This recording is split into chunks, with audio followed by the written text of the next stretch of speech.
ವ್ಯವಸ್ಥೆ ಹೇಗಾಗಿದೆ ಸರ್ ರಾಜ್ಯದಲ್ಲಿ ಇದು ಇವತ್ತು ಹೊಸದಾಗಿದೆಯಾ? ಹಿಂದಿಂದಲೂ ಇದು ನಡೀತಾನೆ ಇದೆ. ಹಿಂದೆ ಒಂದು ದೊಡ್ಡ ಇಶ್ಯೂನೇ ಆಗಲಿಲ್ವಾ? DG ಮತ್ತು ಒಬ್ಬರು SP ಯಾರೋ ಇಲ್ಲ, ನಿಮ್ಮ DCP ಅಡಿಷನಲ್ DG ಮಧ್ಯದಲ್ಲಿ ದೊಡ್ಡ ಗಲಾಟೆನೇ ಆಯಿತು, ತನಿಖೆ ಆಗಬೇಕು ಅಂತೇಳಿ. ಇದು ಮೊದಲಿಂದಲೂ ಪರಪ್ಪನ ಅಗ್ರಹಾರ ಏನಿದೆ, ಜೈಲಿನಲ್ಲಿ ಇರ್ತಕ್ಕಂಥ ಹಲವಾರು ಜನ ಕೈದಿಗಳಿಗೆ ಅವರಿಗೆ ಪಂಚತಾರ ವ್ಯವಸ್ಥೆಗಳು ಅಲ್ಲಿ ಇರ್ತಕ್ಕಂಥದ್ದು ಹಲವಾರು ವರ್ಷಗಳಿಂದ ಚರ್ಚೆ ನಡೀತಾನೆ ಇದೆ ಸರ್. ದುಡ್ಡು ಮತ್ತೆ ಅದು ಈಗ ಹೊಸದಾಗಿ ಇದೇನೋ ಒಂದು ನೆನ್ನೆ ಮೊನ್ನೆ ಹಿನ್ನೆಲೆಯಲ್ಲಿ ಅದು ದೊಡ್ಡ ಪ್ರಚಾರಕ್ಕೆ ಬಂದಿದೆ.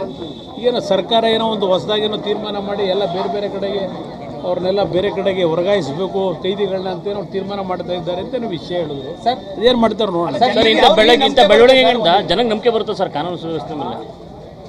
ಯಾವ ಈ ಸರ್ಕಾರದ ಮೇಲೆ? ಈ ಸರ್ಕಾರದ ಮೇಲೆ ನಂಬಿಕೆ ಎಲ್ಲಿಂದ ಬರೋಕ್ಕೆ? ಸರ್ಕಾರ ಇದೆಯಾ ರಾಜ್ಯದಲ್ಲಿ?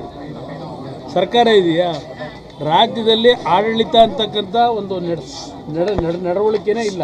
ಸರ್ಕಾರ ಇದೆ ಅಂತಕ್ಕಂಥ ಭಾವನೆಗಳೇ ಇಲ್ಲ. ಇವತ್ತು ಇರ್ತಕ್ಕಂಥದ್ದು ಬರೀ ಭ್ರಷ್ಟಾಚಾರದ ಬಗ್ಗೆ ಬೀದಿಲಿ ಚರ್ಚೆ ಮಾಡ್ಕೊಂಡು ಬೈಕೊಂಡು ಓಡಾಡೋದೇ ಕೆಲಸ ಆಗಿದೆ. ಸರ್ಕಾರದಲ್ಲಿ ಮಂತ್ರಿಗಳಿಗೆ ಕೆಲಸಗಳಿಲ್ಲ, ಮುಖ್ಯಮಂತ್ರಿಗೆ ಸಮಯ ಇಲ್ಲ. ಅವರ ಹಲವಾರು ಹಗರಣಗಳಲ್ಲಿ ಹಲವಾರು ಜನ ಸಿಲುಕಿ ಇವತ್ತು ಆ ಹಗರಣದ ಬಗ್ಗೆ ಸಮಜಾಯಿಷಿ ಕೊಟ್ಕೊಳ್ಳೋದಕ್ಕೆ ಅವ್ರ ದಿನ ಬೆಳಗ್ಗೆ ಅದೇ ಅವರಿಗೆ ಸಮಯ ಸಾಕಾಗ್ತಿಲ್ಲ.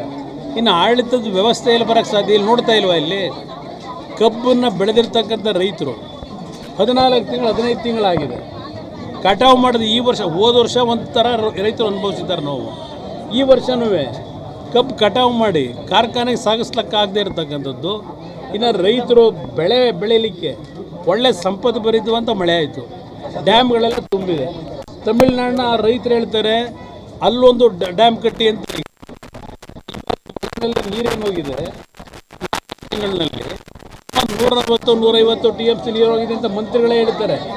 ಇಲ್ಲಿ ನಮ್ಮ ರೈತರು ಭತ್ತ ನಾಟಿ ಮಾಡಲಿಕ್ಕೆ ಕೊನೆ ಹಂತದಲ್ಲಿ ನೀರೇ ಬಿಟ್ಟಿಲ್ಲ ಅಂತಕ್ಕಂಥ ಇಲ್ಲಿ ಆ ರೈತರ ಪ್ರತಿಭಟನೆ. ಈ ಸರ್ಕಾರ ಇದೆ ಅಂತ ಕರೀತೀರಾ ಇದನ್ನು? ಇದು ಈ ಸರ್ಕಾರ ಯಾವತ್ತೂ ಸತ್ತೋಗಿದೆ ಕರ್ನಾಟಕದಲ್ಲಿ.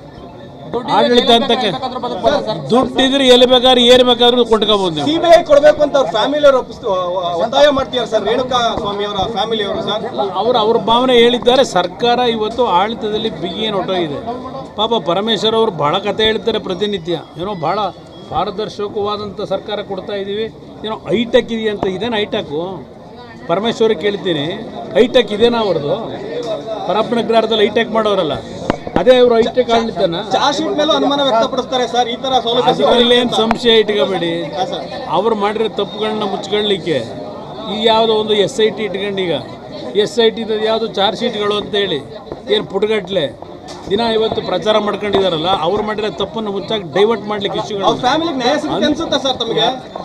ನೋಡ, ನ್ಯಾಯಾಲಯಗಳಲ್ಲಿ ನ್ಯಾಯ ದೊರಕಬೇಕಲ್ವಾ? ಅಧಿಕಾರಿಗಳು ಈ ರೀತಿ ನಡ್ಕೊಂಡ್ರೆ ಹೆಂಗೆ ಅಂತ. ಅಧಿಕಾರಿಗಳಿಂದ ನಿಮಗೆ ನ್ಯಾಯ ದೊರಕುತ್ತೆ ಅಂತ ಹೇಳೋಕ್ಕಾಗಲ್ಲ ಈಗಿನ ಸರ್ಕಾರದಲ್ಲಿ.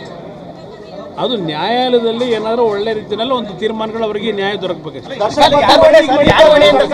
ಸರ್ಕಾರವೇ ಹೊಣೆ ಆಗಬೇಕು, ಬಟ್ ಸರ್ಕಾರವೇ ಇಲ್ವಲ್ಲ.